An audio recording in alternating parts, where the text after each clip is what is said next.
आता एक मोठी बातमी ठाण्यात आहे। ठाणे महापालिका मुख्यालयामध्ये एसीबीचा छापा पडलेला होता। 25 लाखांची लाच घेतल्याप्रकरणी ठाणे महापालिकेचे उपायुक्त शंकर पाटोळे यांना अटक करण्यात आली आहे। 25 लाख लाच घेणाऱ्या अधिकाऱ्यावर फुलं उधळली असाही आरोप करण्यात आलेला होता आणि अधिकाऱ्याचा निषेध करत ही फुलं उधळण्यात आली। ठाण्यामध्ये लाचलुचपत प्रतिबंधक विभागाने ही मोठी कारवाई केलेली आहे आणि या कारवाई दरम्यान सामाजिक कार्यकर्त्यांना फुलं उधळली। ठाणे मनपा उपायुक्त शंकर पाटोळे यांना लाचलुचपत प्रतिबंधक विभागाने ही अटक केलेली आहे आणि अटक करून नेत असताना काही सामाजिक कार्यकर्त्यांनी चक्क त्यांच्यावर फुलं उधळली आहेत। तर शंकर पाटोळे हे ठाणे मनपाचे उपायुक्त आहेत आणि बिल्डरकडून 25 लाख रुपये त्यांनी लाच घेतलेली होती।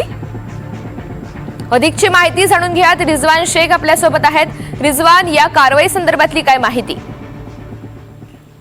ऋतुजा, कालच ठाणे महानगरपालिकेचे उपायुक्त शंकर पाटोळे यांच्या वरती अँटी करप्शन ब्युरो मुंबई यांनी धाड टाकलेली आपण जर पाहिलं तर ठाण्यातील एका बिल्डर कडून हा शंकर पाटोळे यांनी 50 लाख रुपयाची डिमांड केली होती आणि विशेष म्हणजे आपण जर पाहिलं तर या ठाण्यातला जो बिल्डर होता त्यांनी 10 लाख रुपये ऑलरेडी दिले होते, परंतु शंकर पाटोळेने 35 लाख रुपयाची डिमांड केली होती। आणि कालच आपण जर पाहिलं तर हा जो ठाण्याचा बिल्डर होता तो उरलेले जे 25 लाख रुपये आहेत ते देण्याकरिता तो त्याच्या केबिन मध्ये आला होता। आणि आपण जर पाहिलं तर जो ठाण्यातला बिल्डर आहे त्यांनी याच्या अगोदर देखील ठाण्यातील अँटी करप्शन ब्युरो याला देखील तक्रार केली होती, परंतु ठाण्यातील अँटी करप्शन ब्युरोने कुठलीही कारवाई न केली। त्यामुळे हा जो बिल्डर होता तो मुंबईच्या अँटी करप्शन ब्युरोकडे त्यांनी तक्रार केली आणि त्याच्यानंतर मुंबईच्या अँटी करप्शन ब्युरोनी शंकर पाटोळे यांच्या केबिनवरती धाड टाकलेली आहे आणि त्याला मध्यरात्री 12:30 वाजता आपल्या ताब्यात घेतलं आहे।